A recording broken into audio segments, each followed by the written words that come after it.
That's me in the frame. So, hello everyone who has joined me on here this evening.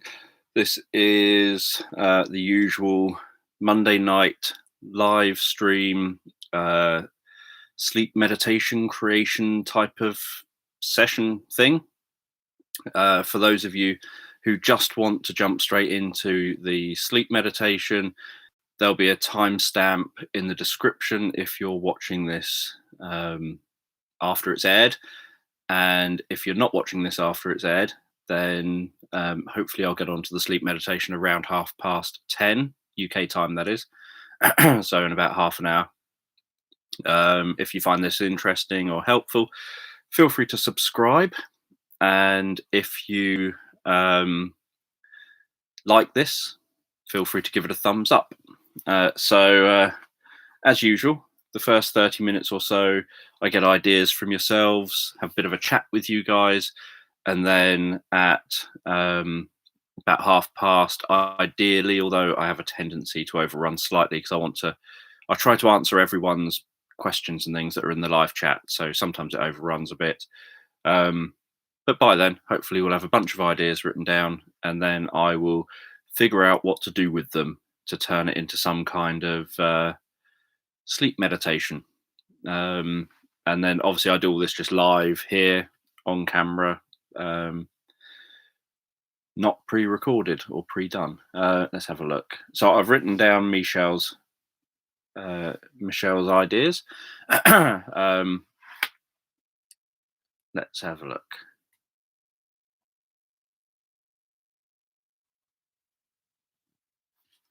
So yeah, so I saw, Michelle, that you were going to have to possibly dash off or sleep or something. I can't even remember what you said now. I literally read it and my brain has already forgotten it. So yeah, hello to those of you who are jumping in.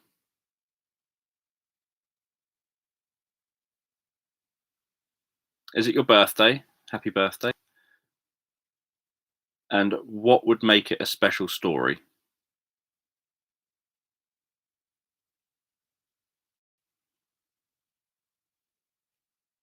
And thank you for the thumbs up.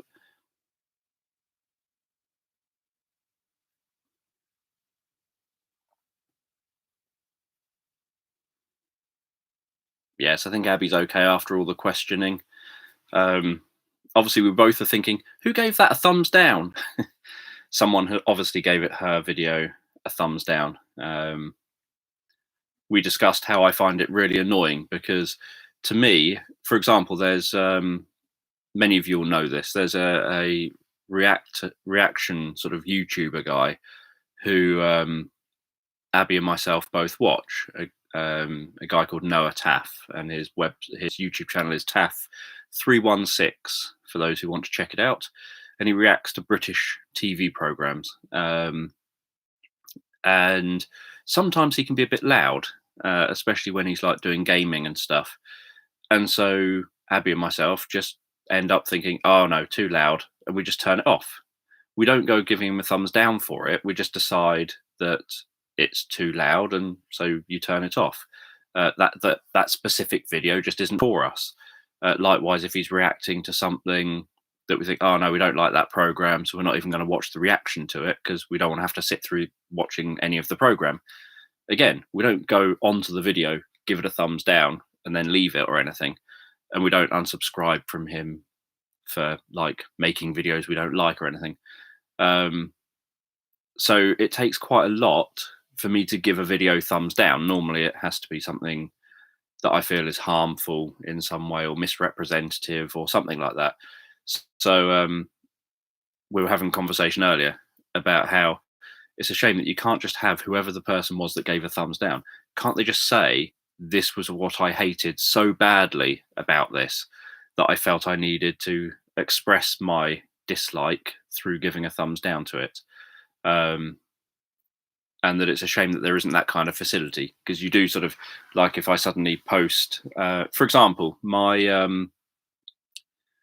live stream with Jean-Luc Picard as the thumbnail has had I think it was 16 people have unsubscribed from my channel so far, specifically from that one video, which is more than all the other videos. And it's not like unsubscribed on the first day, it's unsubscribed across the time that video's been live now for just over a week. So it's across that whole period of time, but it's a consistent bunch of unsubscribes. And so you think, what am I? So I think, what did I do in that video that is so offensive to people? I've no idea. I can't remember what I did in that video, but whatever it was, obviously it's upset a lot of people because that one specific video seems to have quite a high number of unsubscribes. Um, but anyway, let's have a look. So yeah. So anyway, that was just Abby and myself kind of having a discussion about these things.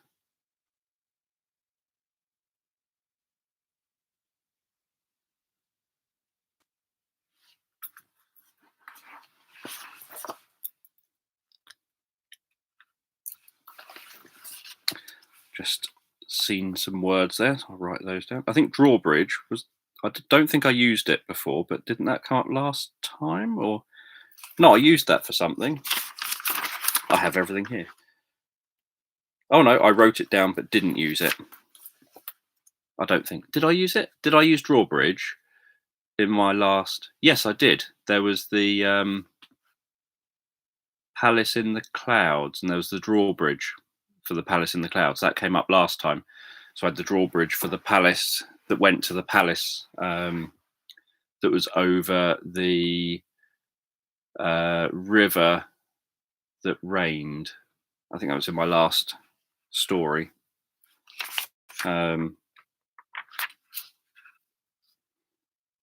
Tugboat.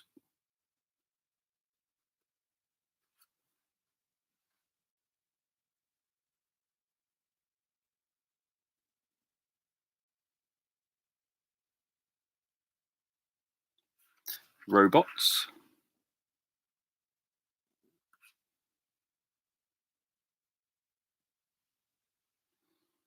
Yeah, if the words "that's right" happen to be specifically relevant, then I'll say them. But saying them for no reason will have no impact on you.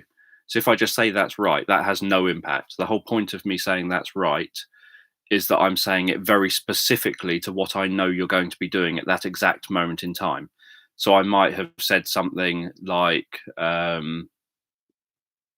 don't know, that you're walking through a door and then you descend some steps and you go deeper underground or something.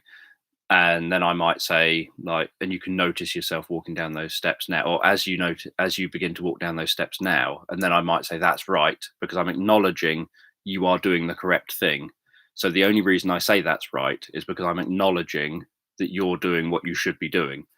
Um, so saying it completely just randomly obviously has no impact at all. But saying it where I'm referencing something I know that as long as you're following along, you are doing, then that's where it ends up working.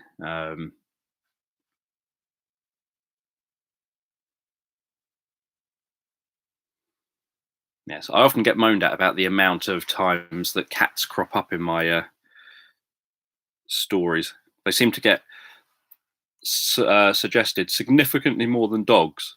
There's been a run of dogs being suggested. I've had dogs in a number of my recent ones, from sausage dog type dogs through to dogs with lots of excess skin around their face.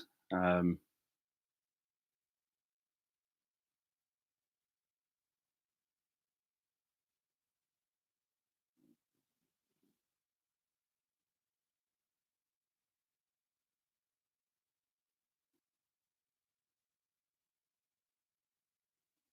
thank you for the referrals.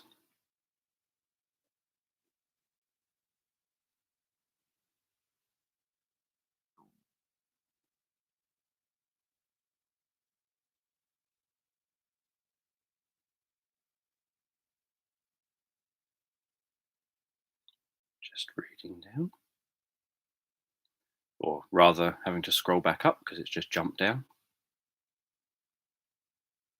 Yeah, I used drawbridge in my last story. Angry worms.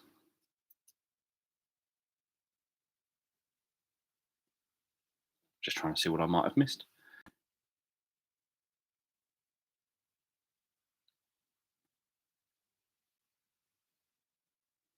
Oh, I missed the comment.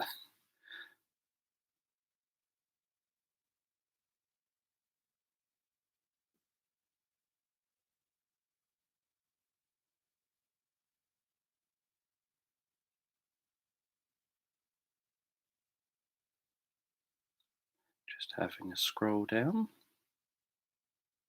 Trying to get to the bottom so I can talk. Yes, snowflakes are cool.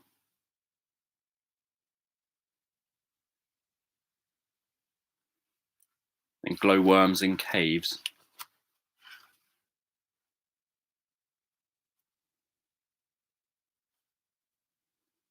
So hopefully everyone's okay, and you didn't mind me having a week off where I was just focusing on autism for the live streams. Um,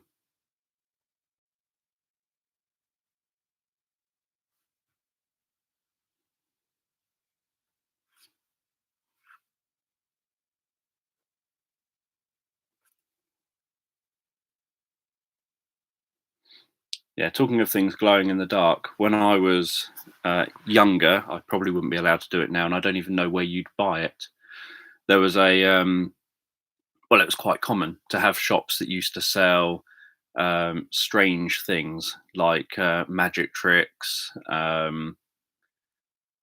different sort of kids' joke stuff, ranging from obviously fake poo and sick through to things that you would set fire to and it would turn into long worm looking things, and um, sort of latexy stuff that you'd put on your face or on you to make it look like wounds, and you'd obviously color it all in, and you'd lie at the bottom of the stairs pretending you've just fallen down and broken your neck, the usual sort of things you do as a kid.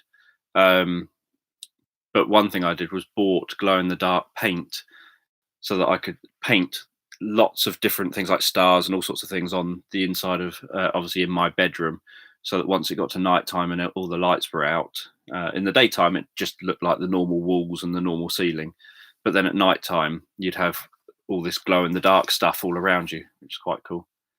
But I thought it was.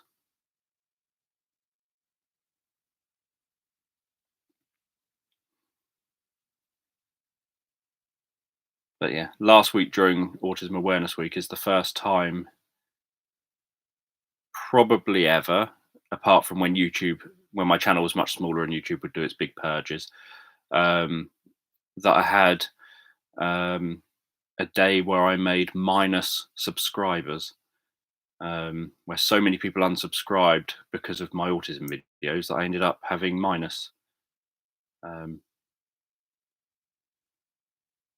had a day where I had minus 50 subscribers, which is a bit annoying.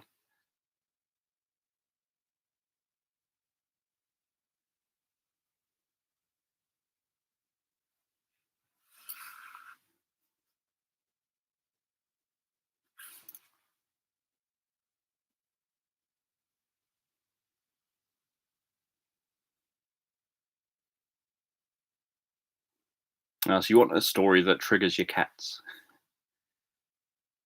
An animal farm. I did obviously a farm fairly recently. They crop up often.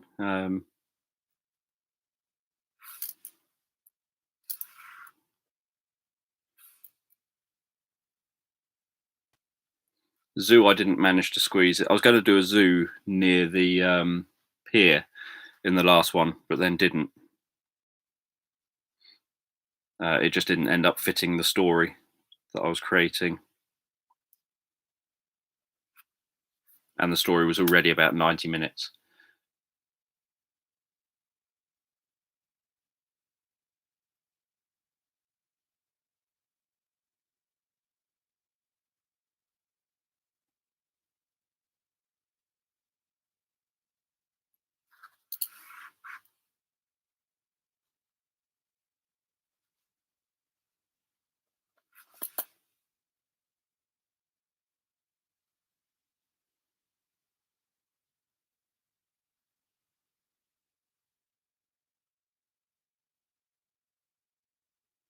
Yeah, I think it's every time someone types, if I then happen to touch the scrolling, kind of me trying to scroll, because there's not a bit at the side like there is on, say, a Word document that I can scroll with, where I can just keep clicking to scroll it. It just seems to jump all the way down, and then I have to scroll back to try and figure out where I was.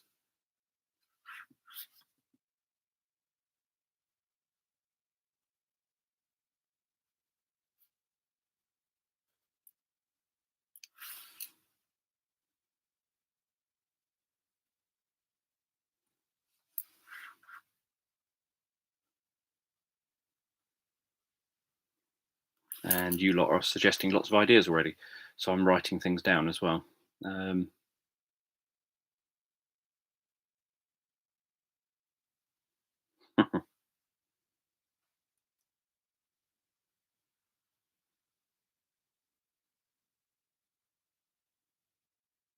how was the live yesterday? I'm sure I just read that somewhere before it scrolled down. I've not looked for my purple pen for quite some time. I haven't had any opportunity to try and look for it yet.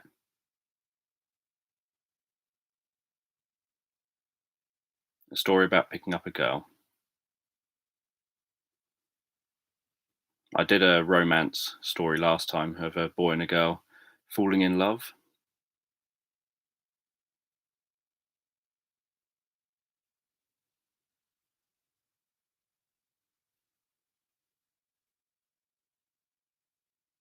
Still trying to scroll up to where I was.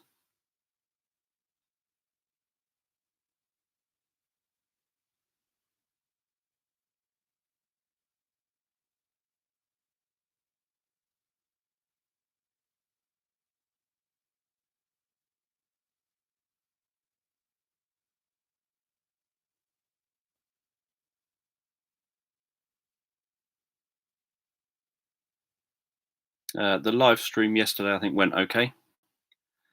Abby jumped in and obviously read the chapter written by her about being in a relationship with someone who's autistic, and um, predominantly did most of the answering of questions around that. I like to think. I think I open my mouth probably a bit too often, but try to let Abby answer most of that.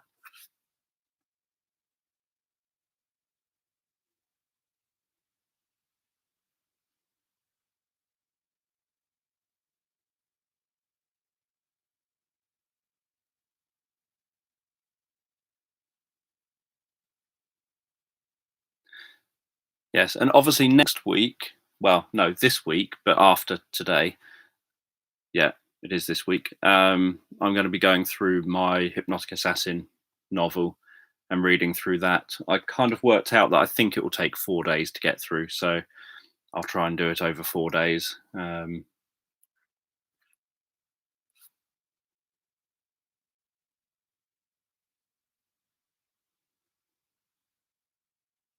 Why would who be allowed to do what anymore? I've probably missed something somewhere. Or why wouldn't you be allowed to do that? Don't know what that's referring to.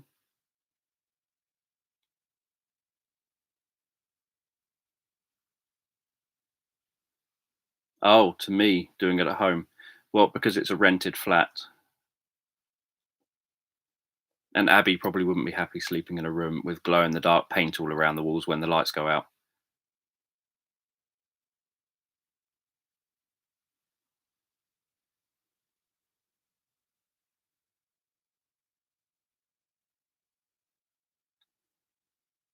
Yes. My experience largely is that the best way to get rid of subscribers is to just put autism in a title, or depression. If I write depression in a title, that's even quicker at getting rid of subscribers than autism. When I've made videos talking about, like for, can't remember when it was, mental health awareness week, or one of the depression awareness days or something, I decided to do a video about my experiences of depression and reaching the point of being suicidal, and what was helpful, what wasn't helpful, what would have helped, and obviously professional, sort of my advice based on being a professional as well. and that was an incredibly unpopular video in terms of people unsubscribing, people saying I didn't come to your channel for this kind of video, and people getting really annoyed at the fact that I was posting about depression, and that people saying that what I'm talking about is stuff that happens to everyone and that I should suck it up and just get on with life, and that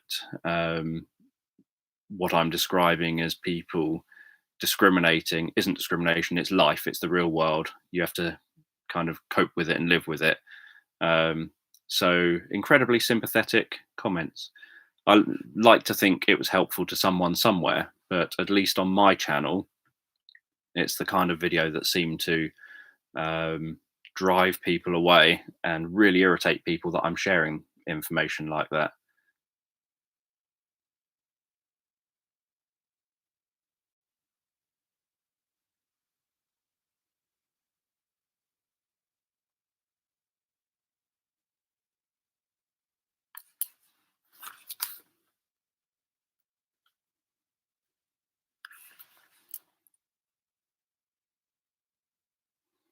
Just having a look down.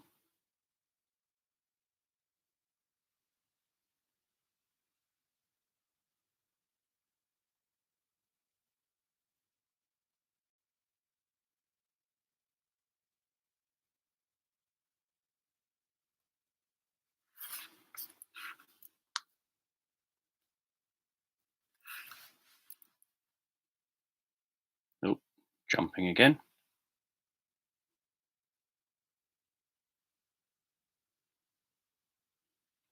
What microphones do I use? It varies depending on what I'm doing. Um, I have missed a whole chunk for me to read that, but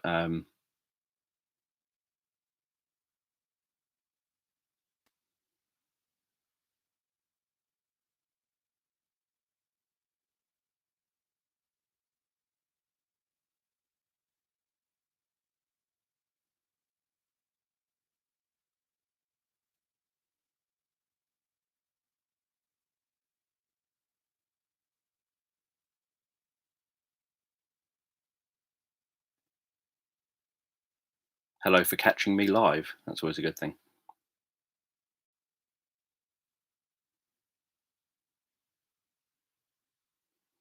Yeah, I remember recently doing the passenger in a car falling asleep on a long journey. That is a sensation I used to like as a kid.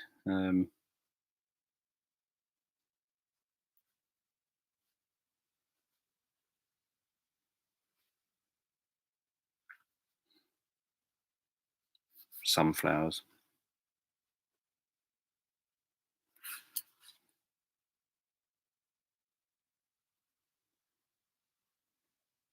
Yeah, so obviously, just to sort of explain for those who perhaps haven't normally seen me do this, the sort of ideas that I work with have to be like single words or something like that. So, for example, like sunflower, I can then work with that. Um, whereas a mystery in the Highlands with a missing boy and what happened in his journey would be essentially the complete story, and so that wouldn't get worked with. Um, it wouldn't sort of fit with me trying to create a story.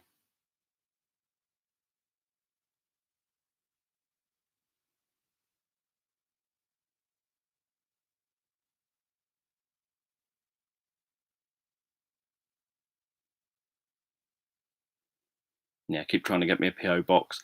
Thing is, PO box addresses obviously cost money, and the last thing I want to do is pay for a PO box address that means I'm going to have to then visit the post office, which makes me ridiculously stressed whenever I go anywhere near somewhere like a post office. And so the thought of something that's going to make me have to do that would be like ripping my face off. So it definitely would never happen. Um,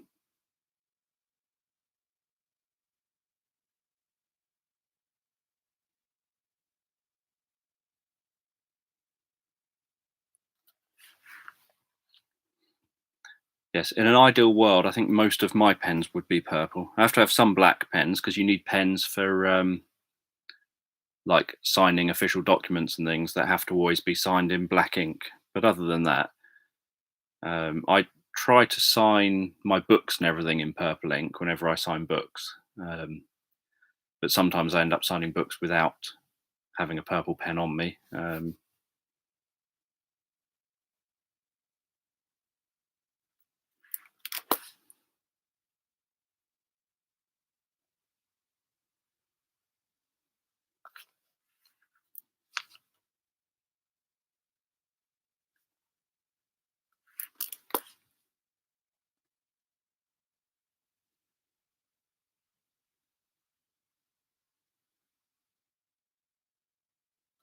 As long as she catches the bird and they're best friends.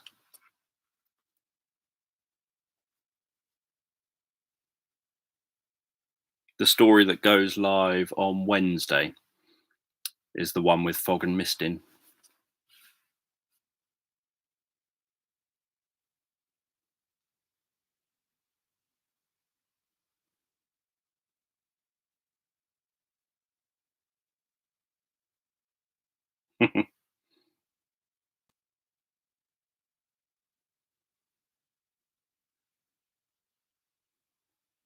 So, what type of? I've finally got down to the microphone question again.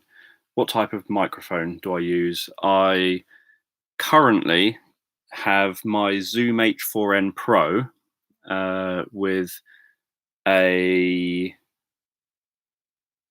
FET head thing attached in the back, because that increases the volume of the microphone, and that means that I can have the Zoom recording at a lower setting so that it reduces the noise floor even further. And then the microphone I've got in it is a Saramonics shotgun microphone. And so my main thing is trying to make sure it can pick up my voice perfectly fine with enough distance that hopefully it reduces mouth noise. It still picks up my breathing, unfortunately, but hopefully it reduces mouth noise. And then I want the noise floor, so the sort of buzz you can get on a track, I want that to be as low as possible. And for normal stuff, like if I'm recording someone play guitar or something, then the Zoom is perfectly fine with the noise based on its internal mics. I think they're very, very good. But it's not fine for recording me when I'm perhaps talking quieter at times, like when I'm doing a middle of a story. And so, so there's not enough. It's not sort of, the inbuilt mics aren't suitable for that. They're very high quality sounding audio, but if I'm talking too quiet, even though my voice sounds hopefully of a higher quality, my voice isn't high enough above the noise floor. So when I raise the volume to make sure that my voice is at sort of a suitable volume, then that increases the noise as well. But then if I silence the noise, it obviously affects what my voice sounds like. So that's what I use. But I quite like the FET head. I think that was a brilliant thing to buy. Quite cheap. Well, say quite cheap for me for what it does. And then you just put that between the microphone and the device, and that then makes it so that the gain from the microphone's increased, so that you don't have to have the gain on the device increased. You can have that decreased. For things like for going out and getting nature recordings, or perhaps if I'm recording things where it's going to be much quieter, and I want stereo or something, then I use a Sony PCM D100, which has very good sort of sound recording. But I've also got a Zoom H2n, which records very well and has multiple different mic positions, which is quite cool for like surround sound and stuff. And I have a Zoom H1, which I record if I'm giving talks and things. And it's narrow. It's sort of, I don't know, kind of that width.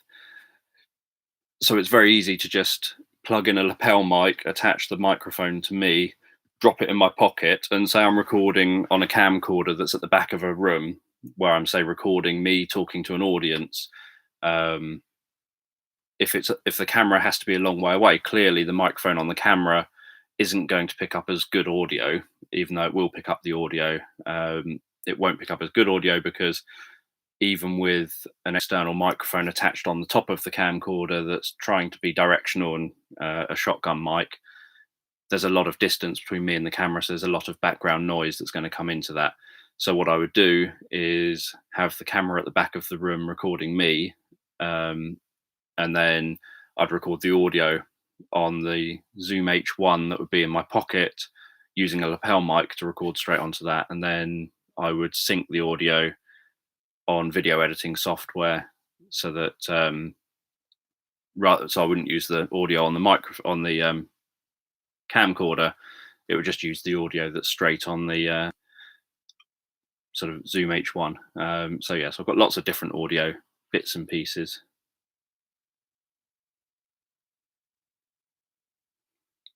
But yeah, it is a shame that obviously over the last couple of years, I'm not going to obviously go into it and talk about it even more because I've talked about it quite a lot in videos, but it is a shame that the topics that I've tried to spend most of my YouTube career, so to speak, trying to promote and trying to raise awareness of and trying to help people who I think are in need of help. So maybe someone who's depressed or anxious or who's autistic, who's searching, or who maybe has a friend or relative who's autistic or whatever, who's searching for information on the topic, um, who would actually appreciate someone who's autistic and who's trained in mental health.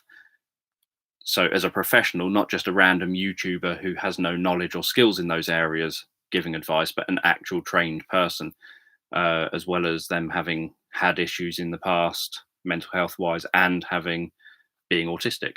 Um, to me, it seems like that's something that people would appreciate and think, oh, I'm glad I found a resource where I can ask questions and I can get answers and find out more about the topic, and I can get sort of ideas around how I can help myself, and I can get, um, just hopefully helpful advice. And for that to be ridiculously unpopular, at least in my experience over the last few years, it wasn't in the early years, but over my experience for the last few years, I think is such a shame. But then I've spoken about that a lot already,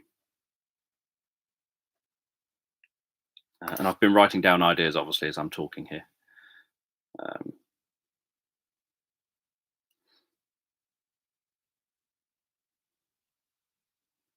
and I will start in a minute, but I'm trying to just work my way down through all the ideas and what have you.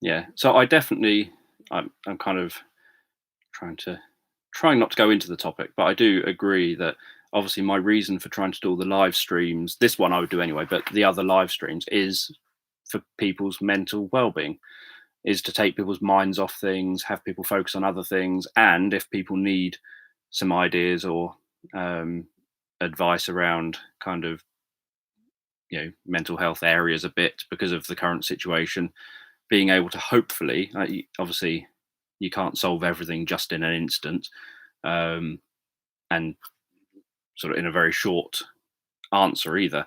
Um, but hopefully, just trying to do my bit to help all the people who are stuck, perhaps in maybe missing people, maybe they're very social people and they can't socialize and they're struggling with that and all sorts of things.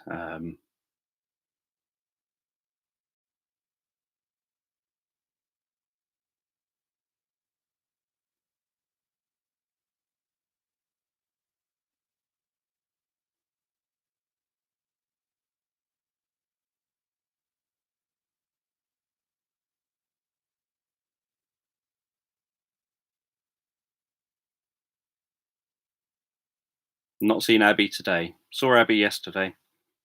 Ocean and a temple. hopefully I will be at the bottom soon.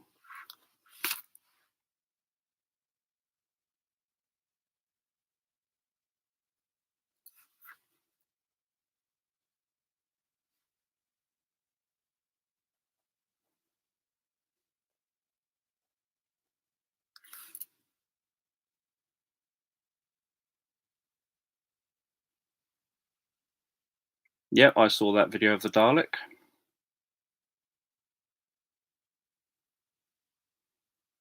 Yeah, I don't want to give my address.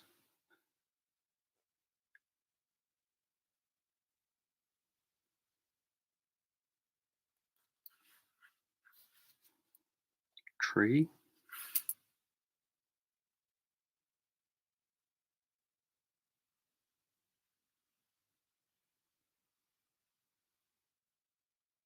Trees in space. Seem to have everything else in space. I thought for a minute that said a tunnel to a horny cave. That confused me.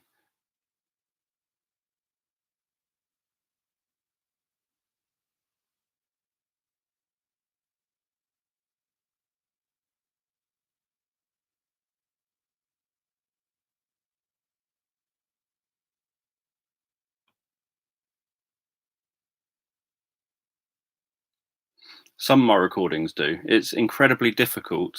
So it's the mouth noise thing. I promise I will try and start in a minute, but I haven't even made it down this list yet. So people keep on writing. With the Zoom recorders on board mics, the sound quality is brilliant, but you've got to have it quiet enough so that you don't end up increasing the noise of the device itself too much. And obviously, as anyone who's used microphones will know, the closer it is to your mouth, obviously, the louder you sound, and then it quickly tapers off. And so the difficulty is with the Zoom microphones on board mics, I was having to have the microphone kind of there, so less than a hand's distance from my mouth. For me, the same with other microphones. The number of people who have sort of said, "Oh, can't use this mic. That's a good mic for doing this. Can't use that mic." And so I've tried all different microphones. I've had microphones costing kind of 150, 200 pounds that I've tried that people have recommended or bought me even. And all of them are microphones I have to have near my mouth. And invariably, it's okay when I start talking normally. But if I'm going to talk for 30 minutes, or in the case of, say, one of these things, talk for maybe 90 minutes, then I end up with mouth noises kind of further into it that really annoys me. And I've for years attempted to try and get rid of them, and trying to get a setup that minimizes them. So it really annoys me. And I can't edit them out because it's part of every single word that I'm saying. So there are some tracks which are very good tracks, but if you listen with headphones, then you can hear the mouth noises too easily. And normally you don't notice so much if you're not listening with headphones, but that, it does sort of irritate me. And it is something, teddy bear, that I've tried to minimize. I'm now just trying to go down as quick as I can so that I can start.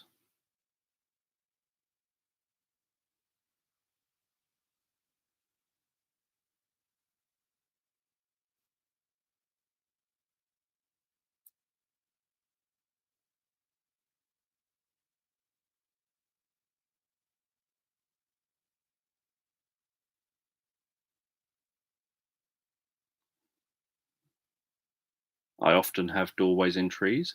Recently had one leading to a magic land with fairies. I didn't have imps, but I don't know. Did I? Was it imps that I had? What was it I had dancing around the tree?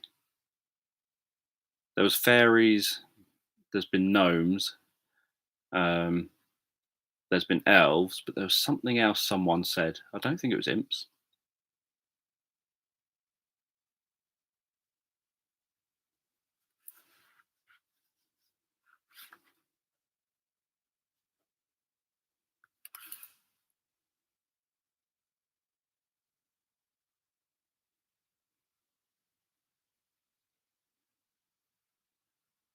Yeah, I'm not going to join earlier. Part of choosing 10 p.m. was so that it was a reasonable kind of time. Let's have a look. I get anxious pretty much anywhere where everything's completely out of my control, completely random, and nothing goes to sort of how I want it to go. And post offices are exactly like that. That it's a horrible experience. You've got to interact with someone. Nowadays, they attempt to try and get you to do things on machines, which is even worse. Um, yeah, so anything that part of the process of it is going to be interact with a human being will instantly be a well, it won't happen then. Which my main reason for not taking on many teaching jobs when people say, "Can I come and do teaching or lectures for them?" Is because if I say yes, I have to go and actually meet people and interact with people and be around people, and I have to do the journey, which includes doing the journey and includes meeting and interacting with people. All things I don't like. If someone says, "Would you sit at home and do nothing for a while?" then the answer would be yes, I can happily do that. But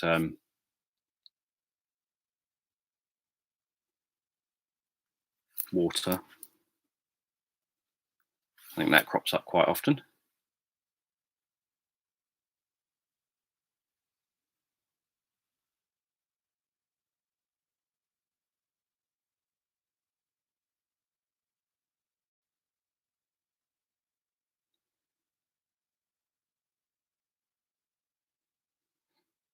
Yeah, I said, I can't remember when I said it, uh, a few of these streams back, that obviously, if these streams end up in a position where there was too much going on in the live chat, I would have to just write down a whole bunch of stuff and then I wouldn't be able to do everything, but I would have what I can do.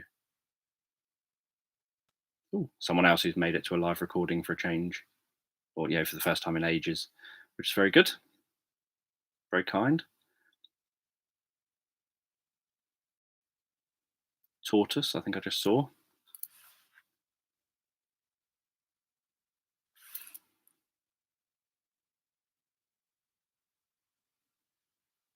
Oh, it keeps jumping.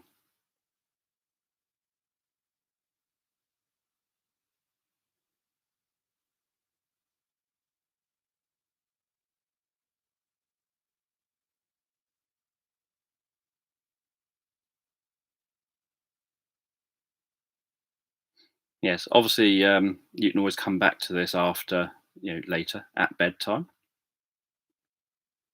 Yeah, one worker is still one worker too much for me to end up bumping into.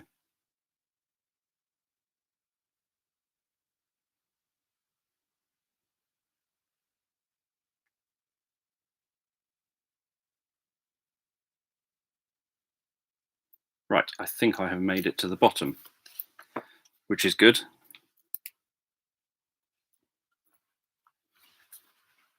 Only nearly 15 minutes late.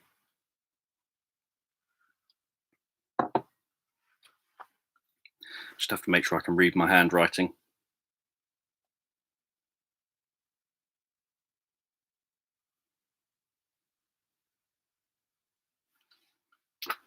Right.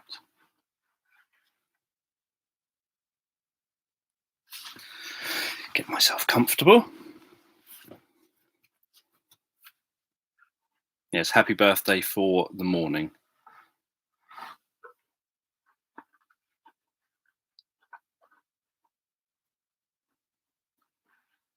Just make sure I can see my list.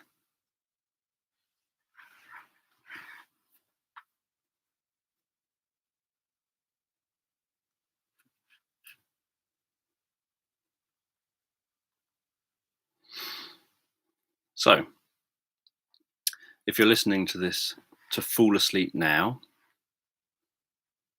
just take a moment to allow your eyes to close and allow yourself to begin to relax. And as you begin to relax and begin to drift comfortably asleep, I'm just going to tell this story in the background. And while I tell this sleep meditation in the background, I don't know whether you'll drift asleep faster with the sound of my voice or the spaces between my words. And as you begin to comfortably drift asleep, you can have a sense of a young girl walking through a zoo.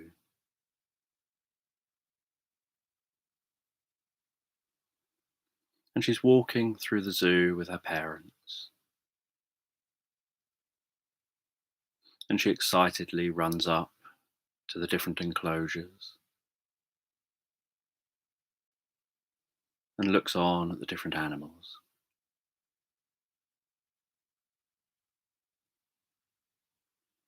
She looks at the lions, just resting there, noticing the way they're breathing so calmly and deeply, the way they stand up slowly and pad their way around in such a measured and calm way.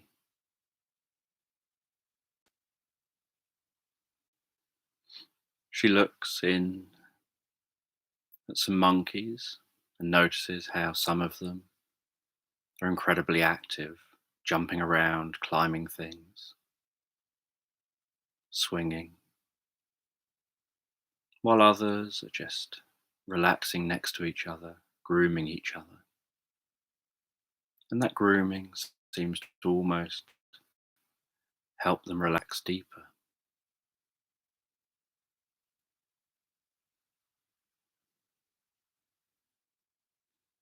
And she walks into what's a bit like a shed in the zoo, where it's darker and slightly cooler. And behind glass,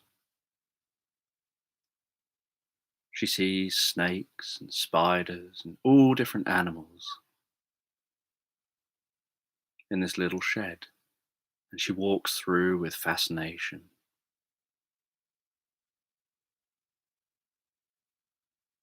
And she notices that in one of the rooms, which is even darker, there's a purpley glowing light. And around the walls, there's fluorescent colours illuminated by that glowing light.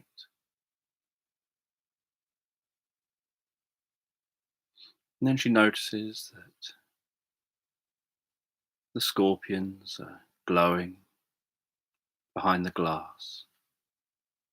She's fascinated by how they manage to glow.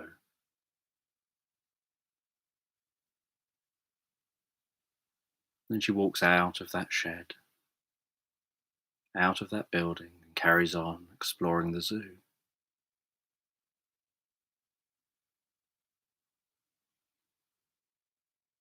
And after visiting the zoo, the girl heads home. They've got a long travel ahead of them. And she sits in the back of the car. And she keeps bombarding the parents with questions about the different animals, about where they all live, and what these ones are doing in the zoo. And the parents explain about these animals being rescue animals, that the majority of the animals in the zoo are rescued and looked after. Some of them are rare and help to breed. And she asks about the different places they come from, different countries.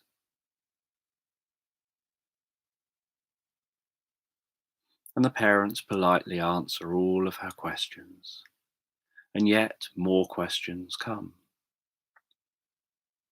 Until eventually it begins to rain, and she can hear the sound of the windscreen wipers on the windscreen.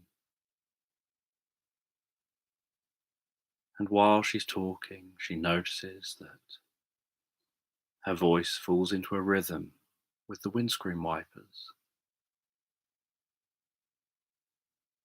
and that sound of the rain.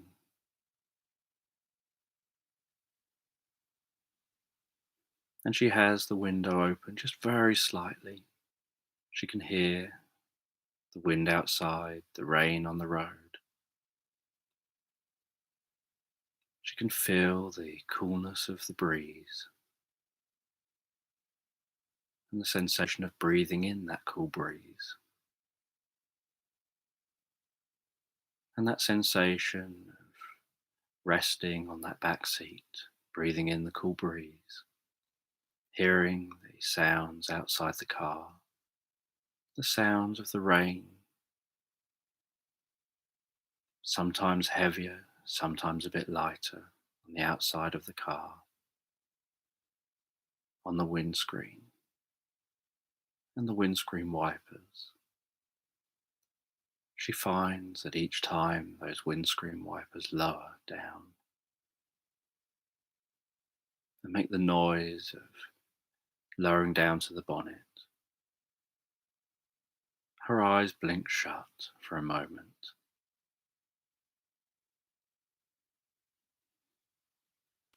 And then each moment her eyes blink shut lasts longer and longer. Each time the windscreen wipers lower down. And gradually she finds the muscles around her mouth, around her cheeks, and around her face begin to soften and relax. She finds herself beginning to drift and float asleep. And as she drifts asleep, so she stops asking questions and begins to drift into a reverie and then into a pleasant dream, drifting and floating, resting on that back seat, floating into a pleasant dream. She imagines that she's walking through a vast open space where she can see buffalo roaming around. She just wants to bury her head into their fluffy overcoat, wants to run her fingers through the hair, feel the warmth of resting against them.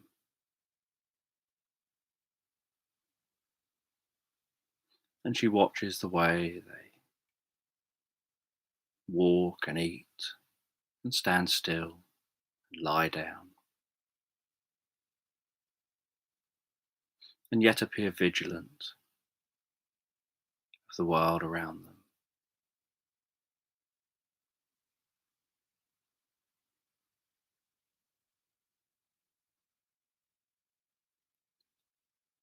And she has this sense of walking amongst them, of them not paying her any attention, being totally comfortable with her presence. She walks down to a lake, and some of them come to the lake and are drinking from the lake. She puts her hand in the water, feels the coolness of that water, the sensation of that water touching her hand, that slight tickling sensation as the waves gently roll in and out.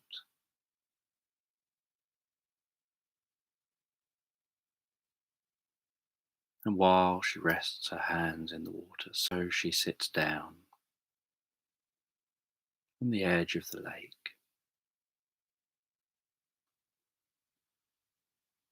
and just watches and gazes out over that lake.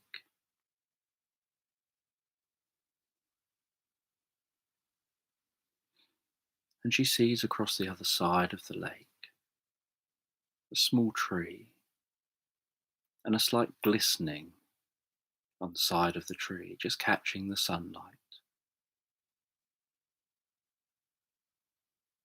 She finds her eyes locked on that glistening, sparkling speck of light over on that tree.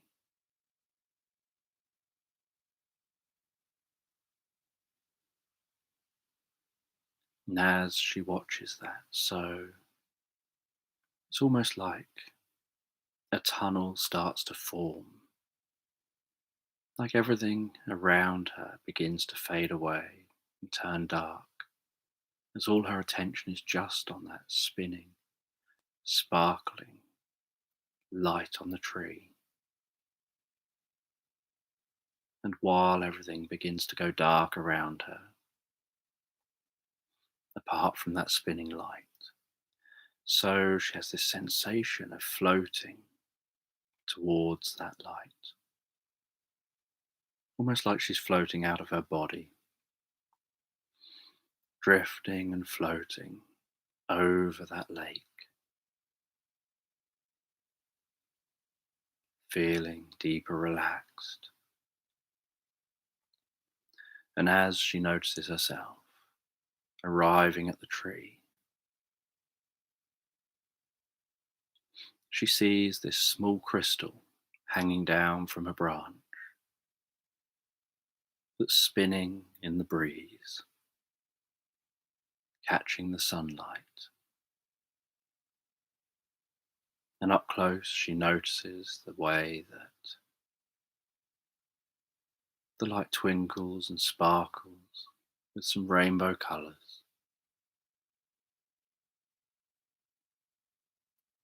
And she watches that up close, almost feeling her attention being drawn straight into that spinning crystal.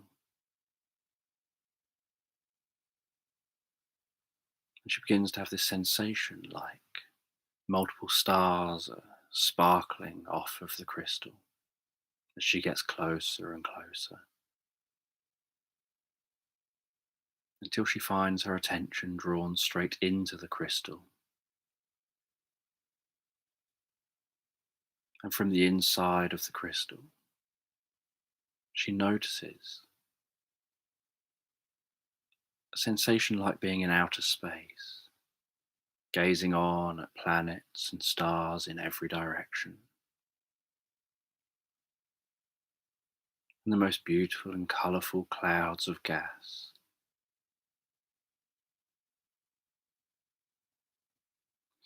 And she can see below her a planet that looks similar to Earth, yet different. And she has this sense of lowering down to that planet. And as she gets closer to the planet, so she notices that there appears to be life down here on the planet. And that similar to Earth, there's a lot of green, a lot of colours. She can see flowers in meadows.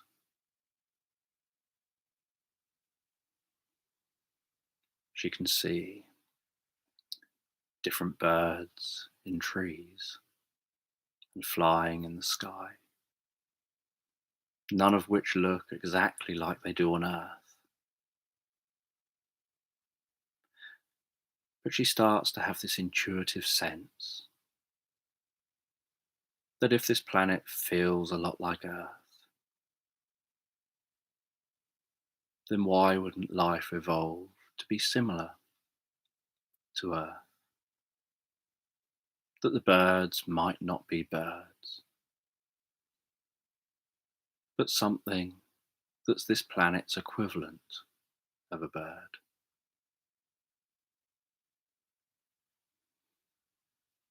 That the insects might not be insects, but this planet's equivalent of insects.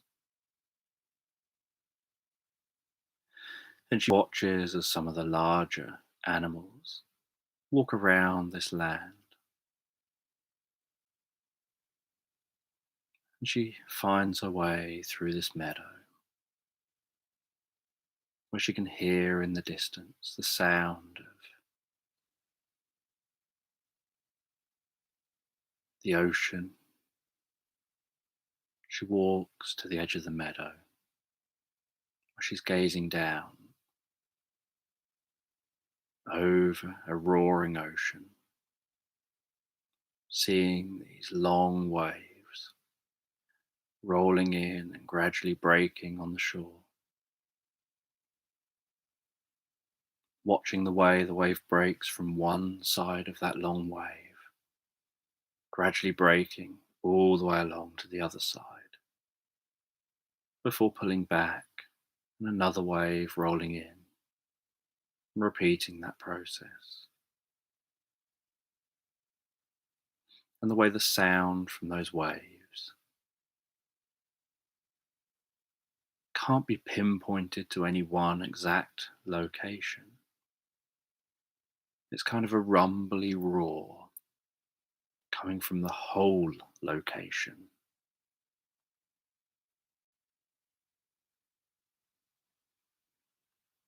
And she finds herself floating and flying through the air, floating down from that cliff down to the seashore. And down near those waves, she can hear each part of the wave breaking on the shore. She gazes out and watches the way this water moves and flows.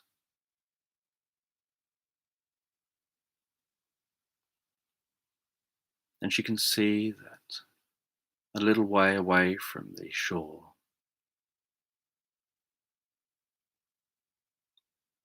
the water is so much calmer, a little way away from the shore. These waves just rise and fall gently. It's only as the shore begins to rise steeply, as that sea floor rises steeply, that the waves curl over and crash down. And she has this feeling of drifting and floating above the waves. She floats her way through sea spray, breathing the salty air, noticing the familiarity of this salty air on an alien world to salty air on Earth. And she drifts and floats through the sky, away from the shore, to where it's calmer. She stretches her arms out. She turns with her back to the water, and she gently lowers herself down, and she feels the water touching her clothes, soaking into her clothes a little bit. She begins to feel that coolness of the water, the comfortable coolness. As she rests down, feeling the warmth of the star in the sky, of this planet's sun on her face, while feeling the comfortable coolness of that water as she floats effortlessly and peacefully, as the waves gently bob her up and down. And she closes her eyes and relaxes to that feeling of bobbing up and down in the water. And she has this sensation that she's aware she's dreaming, and aware that she's lucid in this dream.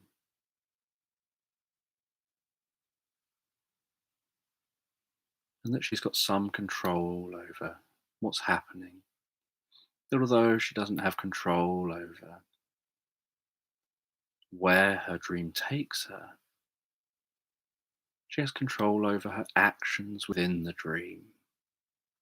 And right now, she's enjoying that sensation of relaxing, floating, bobbing up and down on that water, hearing the distant sound of the waves breaking on the shore, feeling the warmth of the sun,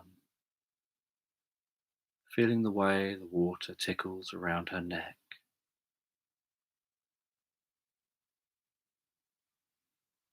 And she rests there for a little bit, gazing up at the sky,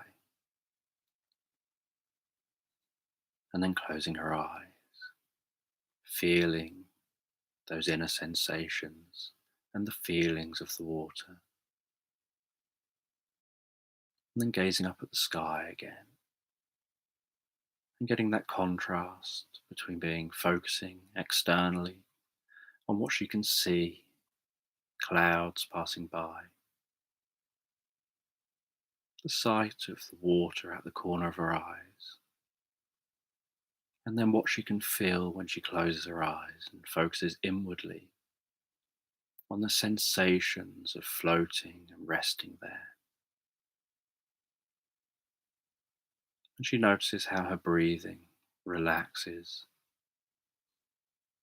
and deepens. And then after a while, she floats up into the sky, and she can feel the weight of her wet clothes on her skin. See the way the water drips from her clothes, glistening in the sunlight. She has this sensation of the water beginning to evaporate and her clothes drying in the sun, and that coolness of the breeze blowing through the damp clothes. And she flies back to shore, flies back to that meadow, and gently walks through the meadow, and walks barefooted through the meadow, feeling the equivalent of grass through her toes,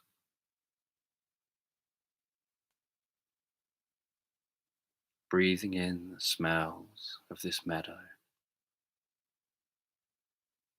wondering where her experience will take her next.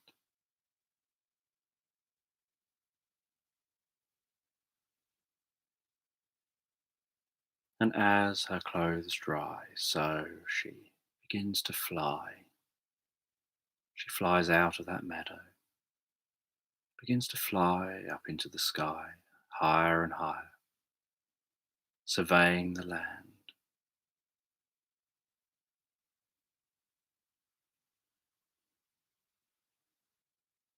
And she sees way off in the distance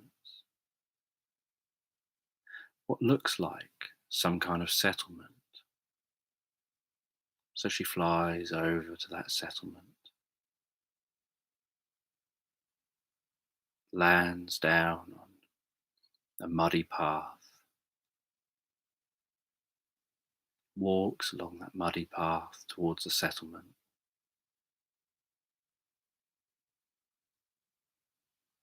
and sees what looks almost like humans going about their day-to-day lives. Sees a market stall, people coming and going, people smiling and laughing, seeming so happy.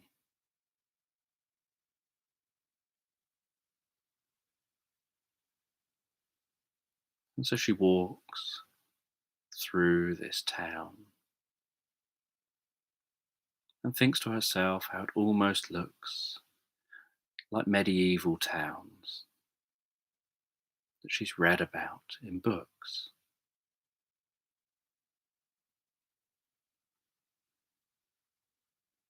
And she can see that there's a river flowing near this town.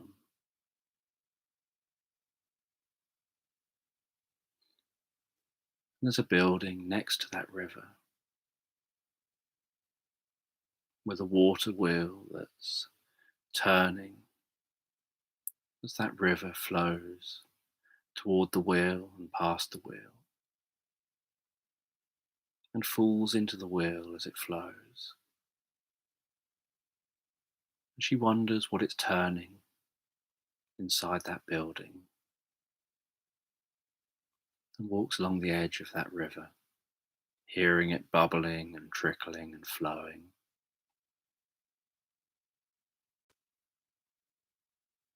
Seeing sticks floating, spinning, and racing each other down that river.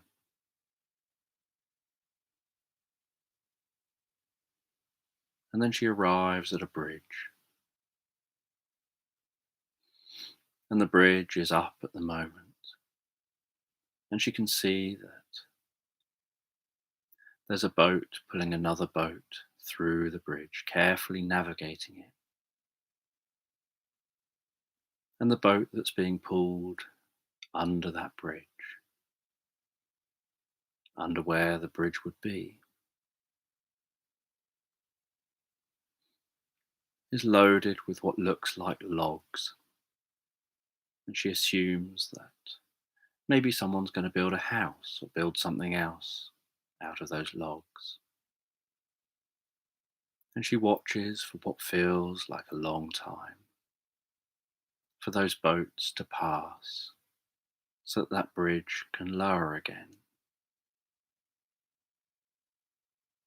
And after the bridge lowers and clunks back into place, the gate gets opened and she's allowed to cross the bridge.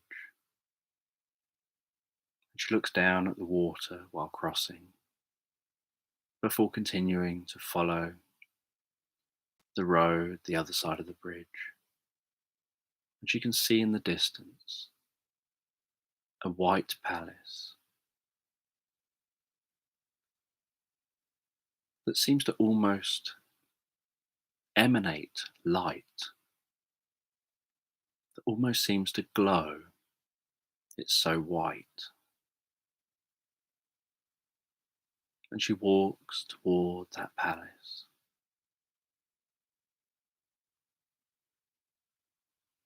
And as she arrives at the palace, she wanders into the palace gardens.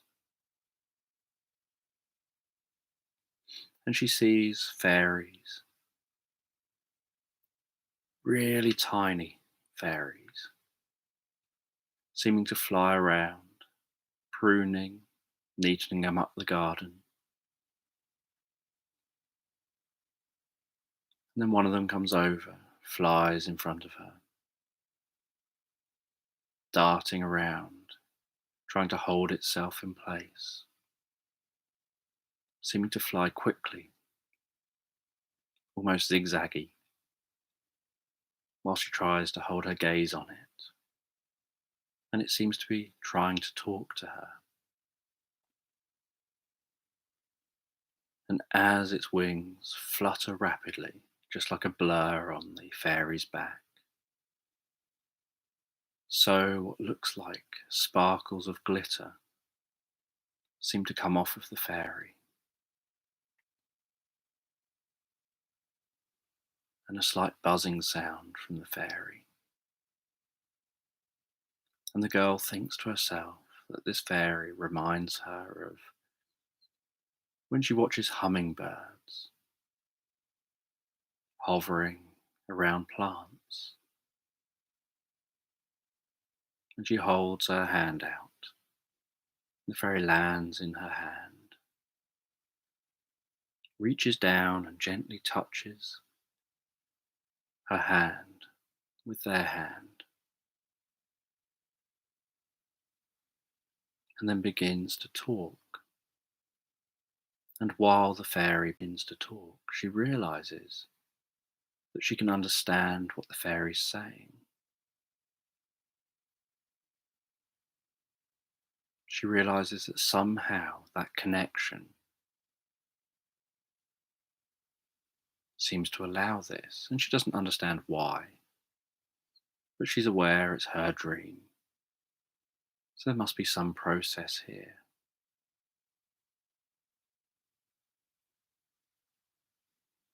And the fairy explains about the land that she's in,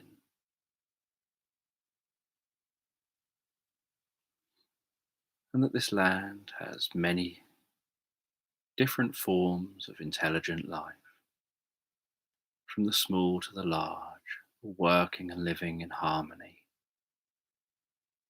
and that sometimes that intelligence may not appear so obvious.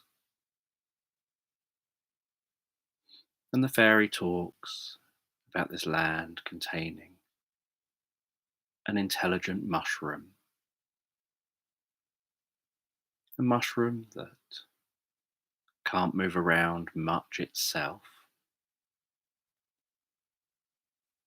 but is actually one giant organism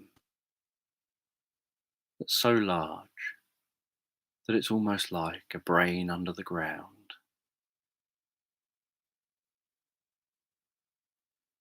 and that it's seen the passing of many ages,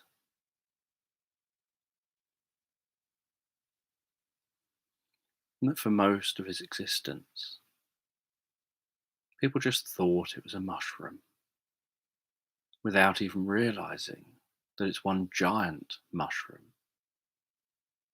They would see all these individual mushrooms and think they're individual and would pick them and eat them. And although this giant mushroom didn't mind, it would mind if it was all eaten, but little bits here and there it didn't feel, and it was okay with. It was part of the cycle of life of the planet. And the fairy explained that it wasn't until they arrived and evolved, where they could touch other life and then pick up on the communication and consciousness from other life and communicate through that consciousness. It was only then that people realized that these mushrooms were all one giant organism, like a giant brain. And the girl was fascinated by this and by all this different life, all getting on, working together.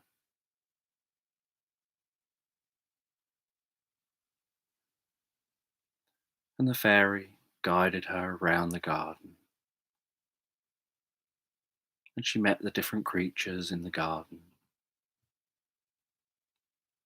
She met the unicorn grazing around the back of the palace. Noticed the way the unicorn almost glowed white like the palace did, and its horn glowed even whiter. Noticing the imps, and then noticing the gnomes that seemed to be fishing. And at first glance, she thought the gnomes were just garden gnomes. They were so still, just fishing in ponds, until the fairy took her toward those gnomes.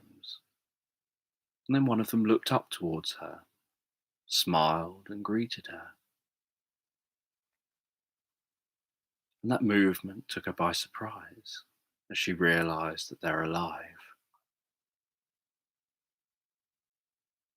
And so she interacted with the gnomes, with all the other creatures in the garden, all playing their role. But she wondered who lived in the palace.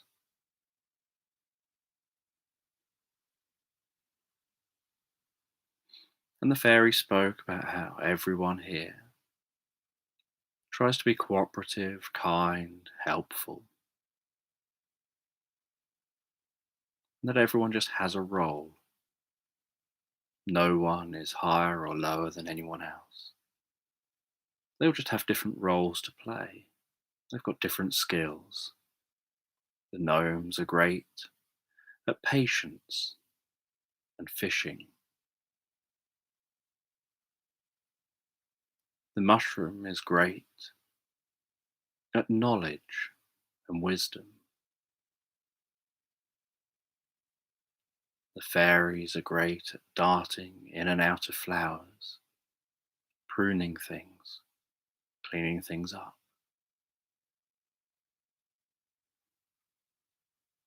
The unicorn is great at keeping the grass short.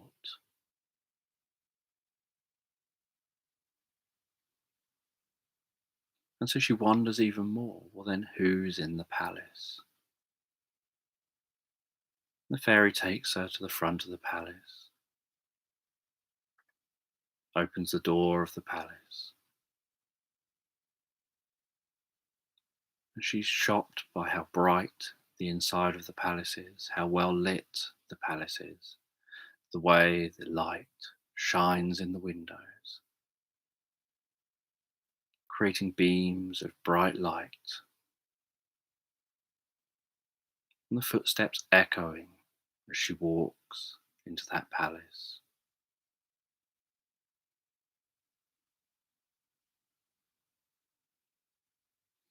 And in the centre of this palace, she's surprised to see that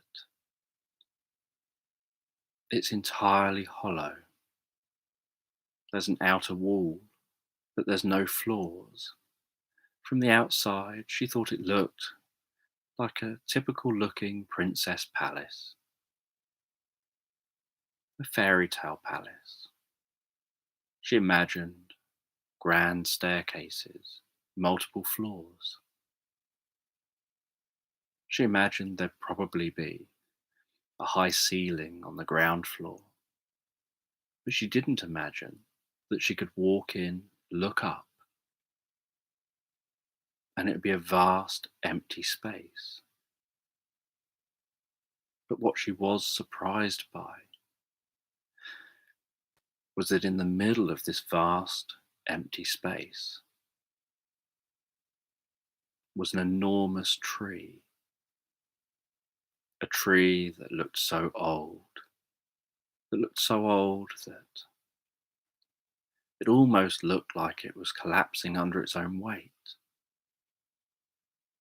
like a really dense, solid tree, a really wide tree, stretching up high into the void inside this palace.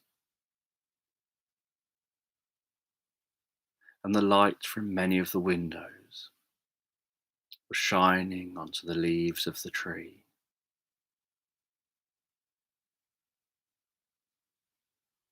And she noticed as she gazed all the way to the top that there was a hole in the top at the narrowest point in this palace,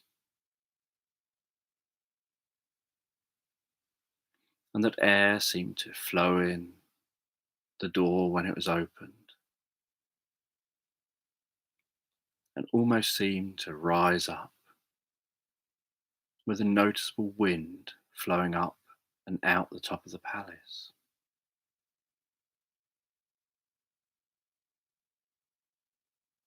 And she could see in some areas that the river flowed under the palace.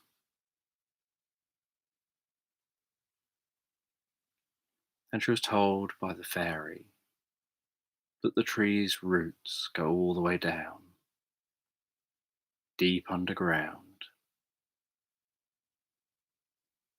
And this tree drinks from that river.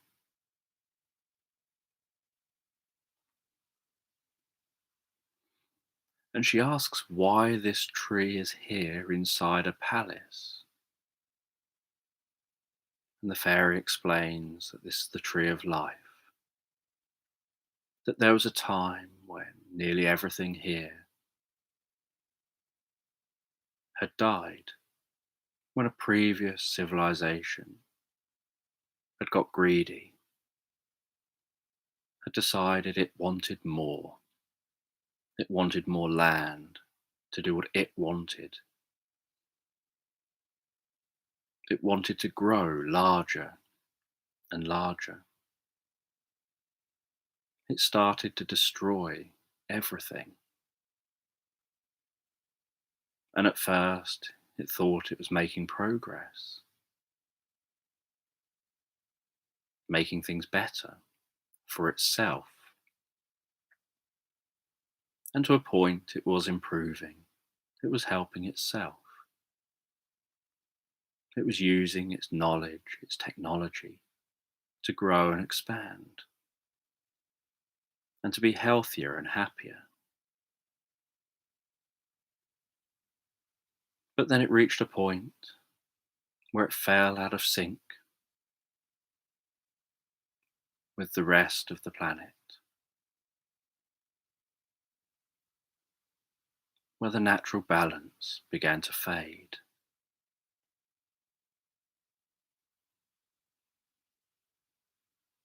Until the only thing left was a few of that civilization.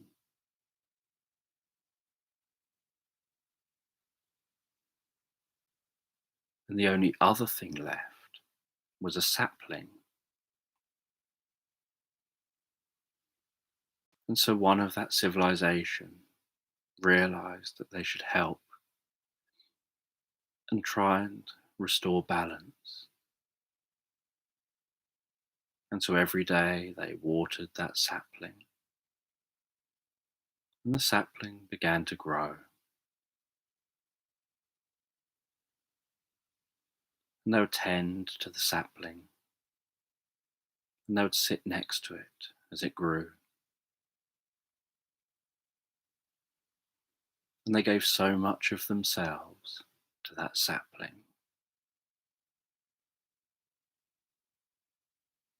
Every day they sat down as it grew a sturdier trunk.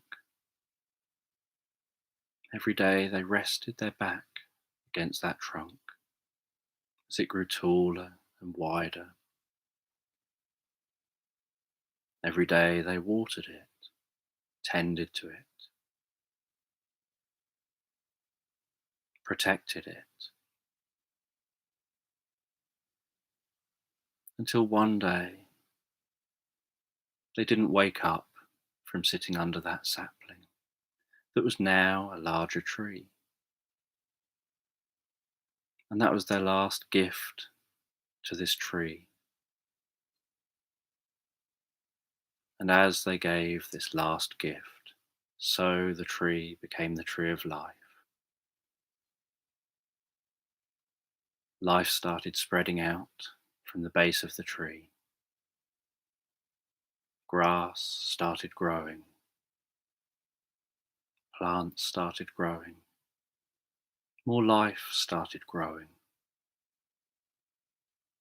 The tree's roots got deeper, spread out, reached the water for itself, connected with the mushroom, communicated with the mushroom, developed that relationship with the mushroom. Then eventually life that sprung up developed more intelligence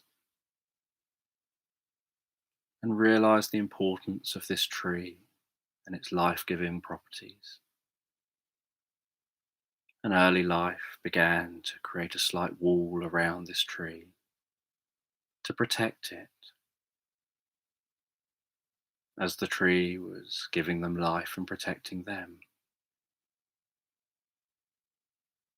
And then as thousands of years passed, more life would evolve and develop. This new life would create bigger walls and would value this tree more and protect it more, until eventually all life everywhere knew this as the tree of life, valued it so much that a palace was built around it, allowing the sun at different times of the day to shine in on its leaves, to be somewhere that stood out from all angles. But the palace was built to glow and shine, to be a beacon on the landscape.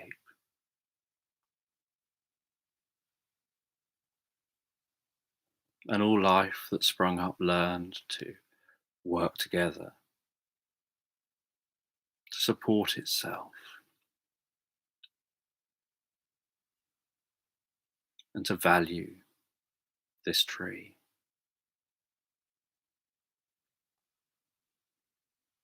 And although the girl was aware that this was a dream she was having, she found something profound about this idea, wondering whether it linked back to her experiences at the zoo and how her mind was creating this, or whether there was something more to it. And she walked over to the tree and rested her hand on the bark of the tree. And she could feel that bark under her hand, the roughness of that, the life that tree had led.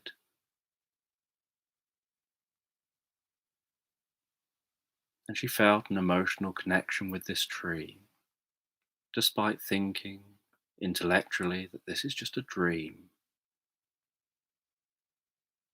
as that fairy flew beside her. And she sat down on the floor at the foot of the tree, in the light of the sun shining through a window. And she thought to herself about what this tree would have seen over those thousands and thousands and thousands of years. How things would have changed, whether the tree, digging for water with its roots, influenced the path of that river over those years.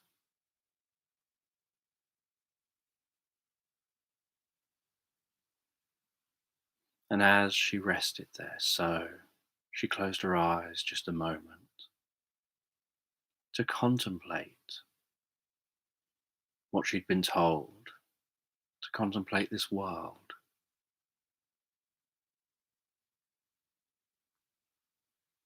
She wondered whether anything like that could happen in reality, whether a civilization could come and go, and then what would happen beyond that civilization. How would a planet move on and progress? And while she rested there, relaxing under that tree, she started to hear the sounds of windscreen wipers and the rain on the car, and then began to be aware of being in that car again. And she lazily opened her eyes a little bit, feeling so calm and rested on the back seat of the car, relaxing with that rain sound.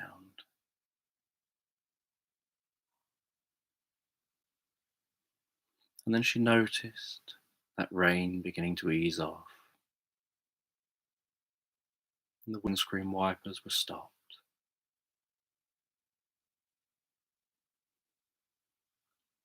And she could hear the sound of the car driving through a wet road,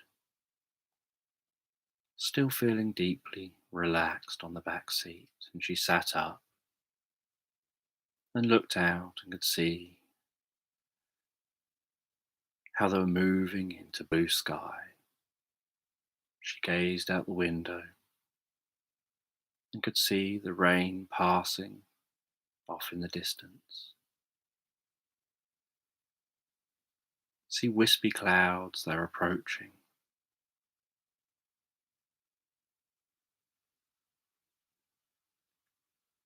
And her parents felt she was unusually quiet, resting in the back of the car, unaware of the dream she'd had and the contemplating she was doing.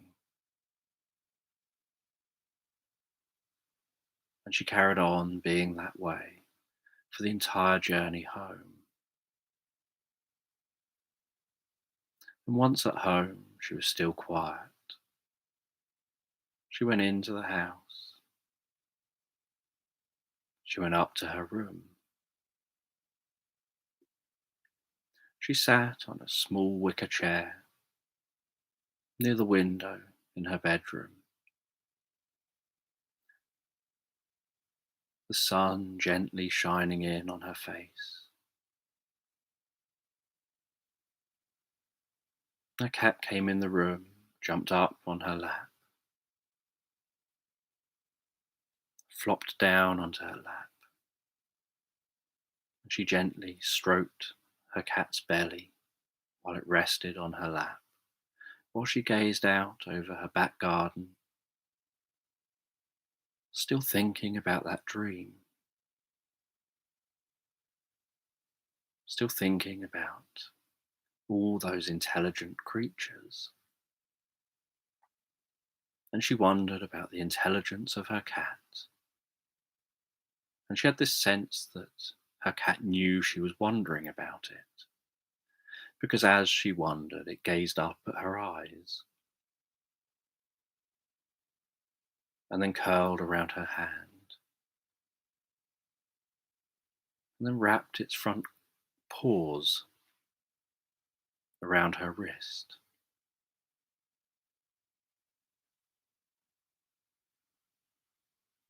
And she could hear it purring while it relaxed on her lap. And while she looked out in the garden, she thought she saw something. She thought she noticed something, a glistening coming from a tree in the garden, similar to the glistening she'd seen in her dream. And she carefully put the cat on the floor, walked down to the back garden, cat walking with her. She walked to that tree, and hanging in the tree, she could see a tiny crystal just spinning in the breeze. And she wondered to herself how long that's been there, whether it's always been there and she hasn't noticed, or whether somehow it's new, whether maybe the reason she saw it in her dream was because it's been there and she's just not been aware of it before, but somehow noticed it. Or maybe it's new because of her dream, and she gazed at it and watched it. And the cat just sat beside her. And then she reached out, took it off the tree and looked at it in her hand.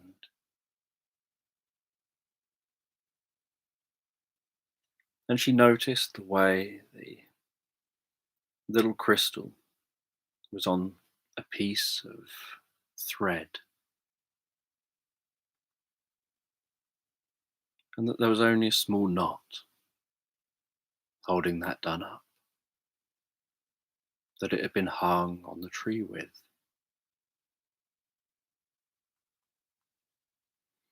And so she carefully undid that knot.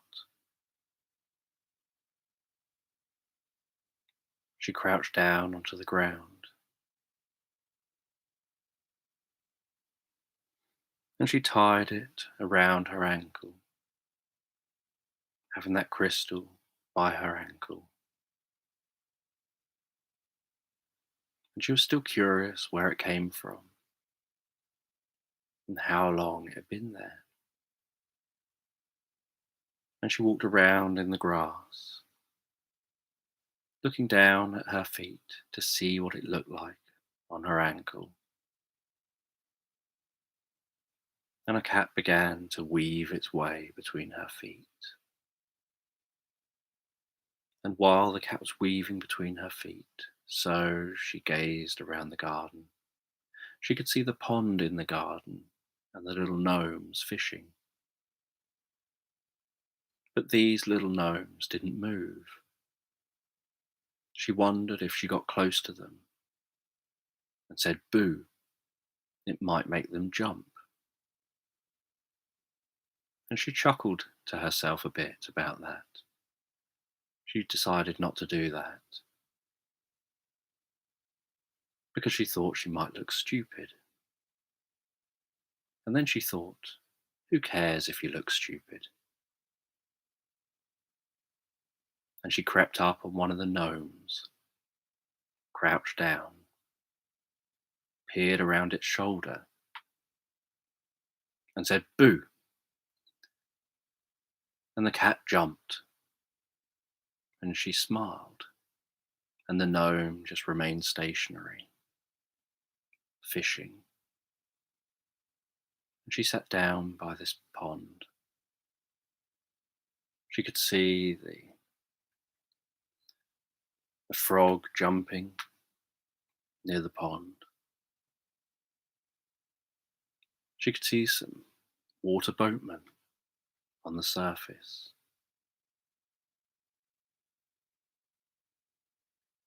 She could hear the birds in the background.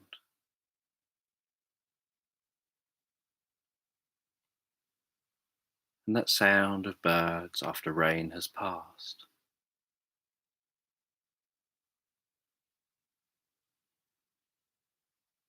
And she relaxed by that pond, and then noticed that that crystal by her ankle began to sparkle again. But this time it wasn't moving. And as it began to sparkle, so she noticed that the water of the pond began to swirl and move.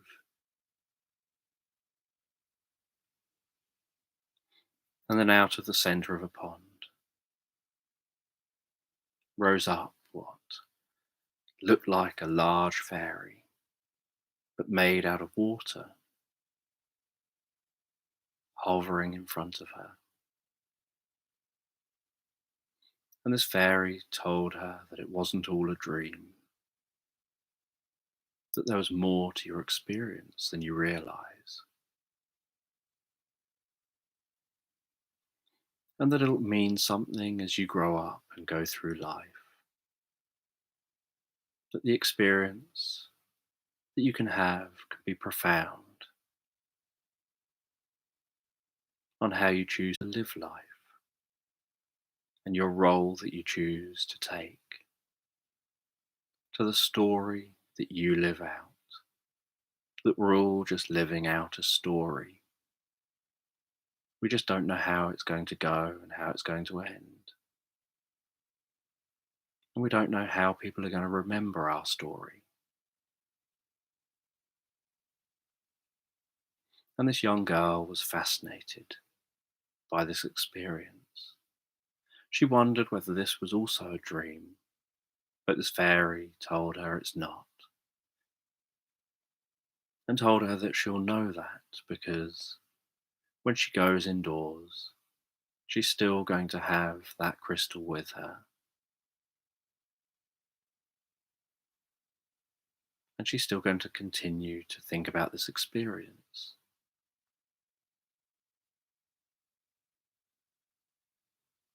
And then that water lowers back down into the pond. Ripples spread out, touching all sides of the pond, before gradually calming and relaxing.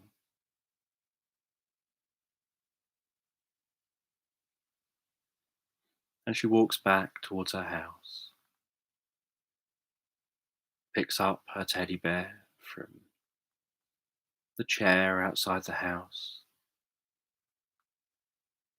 notices how wet it has obviously got in the rain. She squeezes its little arms, squeezes its legs, squeezes its belly, squishes its cheeks to squeeze out some of that water before walking into the house, hugging that teddy with the cat by her feet.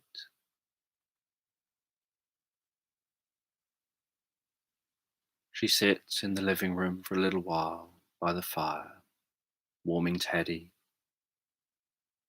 feeling the warmth of the cat as it warms itself next to her by the fire.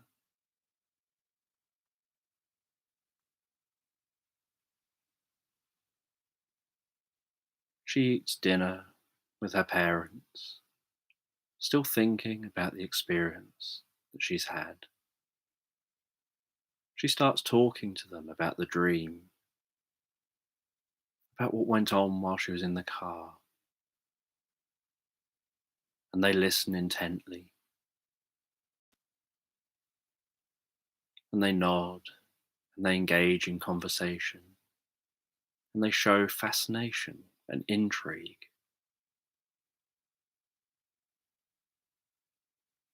And the more fascination and intrigue they show, the more valued she feels as she talks about her experiences and her perspective on things.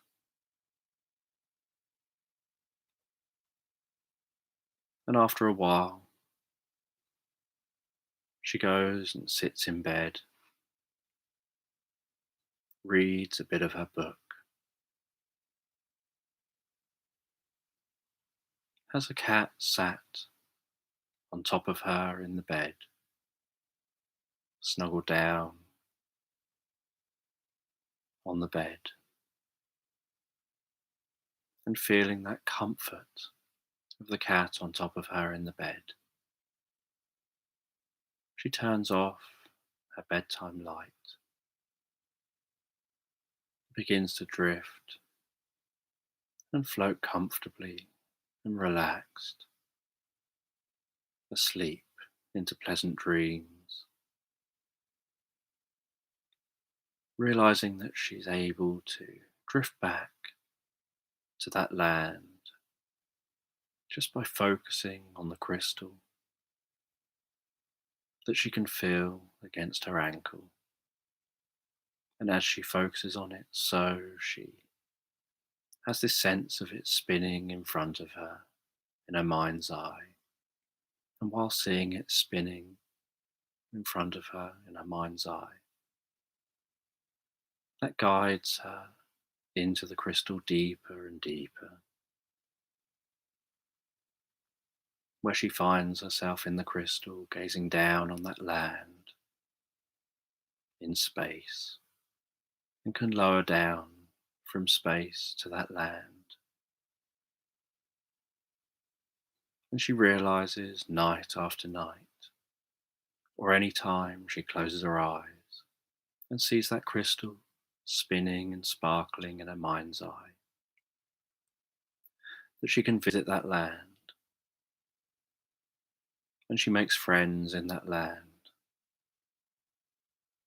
and visits often as she drifts and floats and relaxes asleep.